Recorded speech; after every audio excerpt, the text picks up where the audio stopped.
what I've been noticing a lot, Jed, is on that 15-minute chart, until it breaks that fractal, it just doesn't go anywhere on a 15. Right.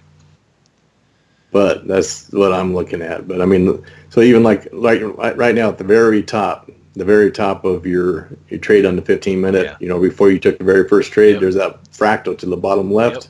Yep. If it doesn't break that fractal, it stays in a zone, man. But it looks good on the 1 and the 15, 1 and the 5, but dude, they only move just piddly moves, man. Yeah. Once it breaks that 15 fractal, that's when it seems like you get the nice 20 pip drop. Well, and keep in mind, when if you were to use the 1 hour as a confirmation on that 15-minute, you're going to see that it's starting to turn and give you some strength on that 1 hour. Right. But the breaking point is right where that moving average and that fractal are. And so right where we were starting to enter positions. Yeah, it looks to me it's like a hinge. Yeah. Like a hinge on a trap door. It swings wide open. As soon as you can break through that hinge, and then it just flops open, and then you're able to get your pips. And that's why, for example, I mean, that's what I've been looking at. When we look at like for example, on the pound yen today, notice how I kept pointing out, hey, this has got a fresh moving average cross. Right. And it's relatively fresh. This is the one to really be watching. Yeah, it kicked our butts a little bit, but if you go back, I bet you dollars to donuts that those fractals were being tested. Yeah. And I don't like to talk a lot about support and resistance because I know it's not really a sticking system, so I don't like to try to go off on a tangent. But, I mean, I keep those things in my mind when I'm looking at the 15-minute chart. Well, they do play a role, and a seasoned trader. I just know that we don't put a whole lot of. I mean, we put emphasis on it, but it's not like a sticking point. But a seasoned trader is going to recognize that that's a point of concern, and whether we're calling it out or not, we're using the moving average as our guide. And the moving average, if you watch the moving average, it does follow those support and resistance levels that the fractals paint. So look at your 5-minute chart where you have that horizontal trade right in the middle of your chart. Yeah, right here. Look at that fractal right where you exited. Yep, right in there. And right here. Yeah, right where that blue line is, and that fractal. Right. Go over to your 15-minute chart and look where that fractal is. Yep, right there. Right there. Once it broke that fractal is when you got that down movement. Yep. But it's just because it never broke that fractal before it, so it's just, that's why you're in that limbo. And that's why the waiting for the fresh cross on that filter helps, because that you'll see it tested, it'll pull back, and then it'll cross. And that's when we get the breaking points we're looking for.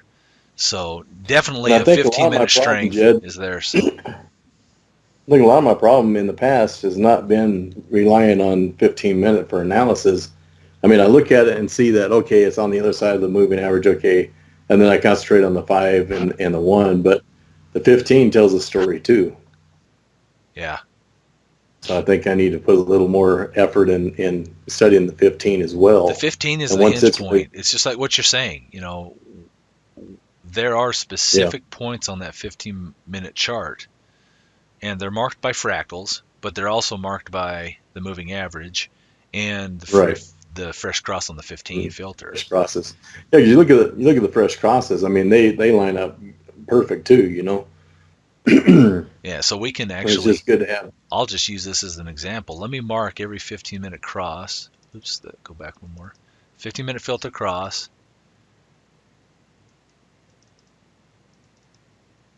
Yeah, that's right on it, fractal. This one I'll just move over to here.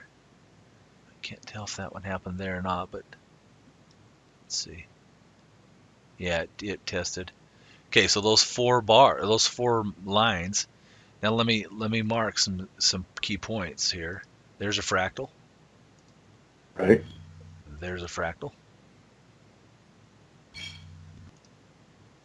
There's a fractal. And there's a fractal. Yeah. Makes total sense.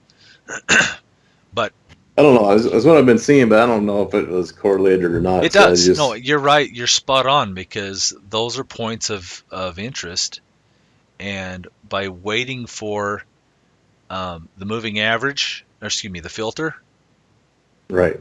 that buys us time to look at those points. So we can still But look at those points and recognize look that at they're your breaking. trade clusters too. Look where the trade cluster Uh-huh. is. Yeah.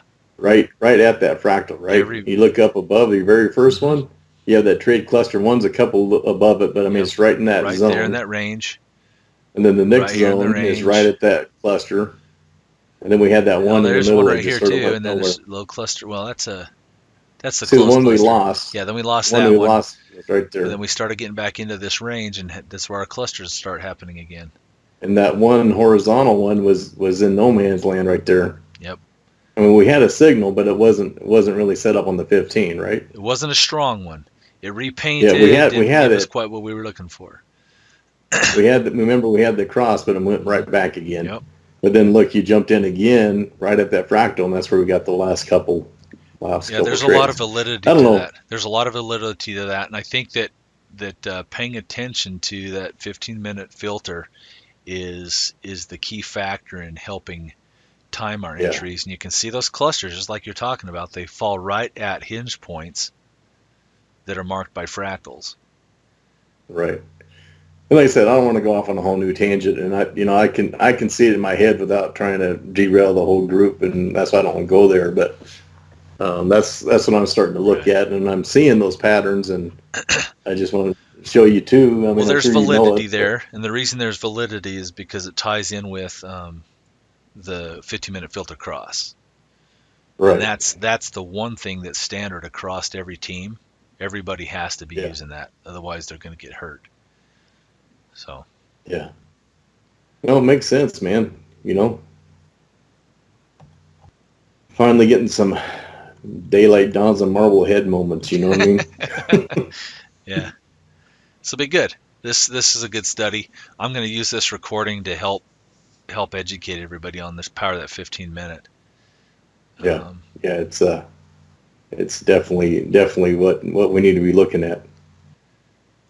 I mean, that's a pretty busy day, but if we're trading properly, that's what it's going to look like on any one of our Right. charts. If we're focused as a team the way we should be.